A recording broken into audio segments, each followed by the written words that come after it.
이달부터 지방에서도 주택담보대출을 받기가 까다로워졌습니다. 광주 지역 부동산업계는 주택 경기가 하락세를 보이는 상황에서 대출을 받기도 어려워져 집값 하락으로 이어지지 않을까 우려하고 있습니다. 박수인 기자입니다.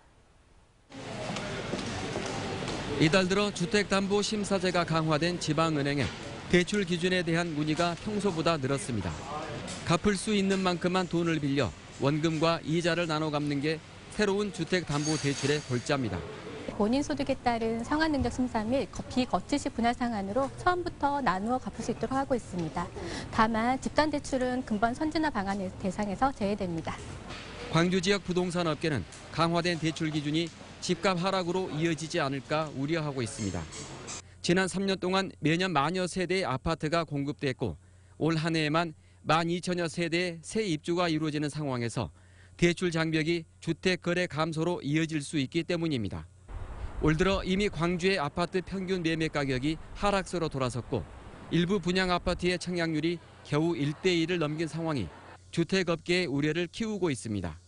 이런 정책이 장기화되면은 주택시장이나 부동산 시장이 어려움이 있을 걸로 생각을 하고요. 지난 몇 년 동안 호황을 누렸던 지역 주택건설업계도 시장 상황을 주시하고 있습니다.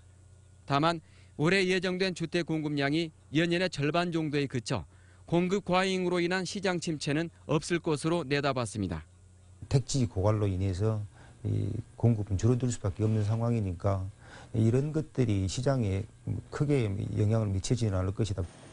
오히려 큰 문제는 주택시장 내부가 아니라 외부에서 오는 압력입니다. 조선과 전자 등 주력 산업 침체가 장기화되고 이로 인한 소득 감소에 대출 장벽이 더해지면 집값 폭락을 막기 어려울 수도 있습니다. MBC 뉴스 박수인입니다.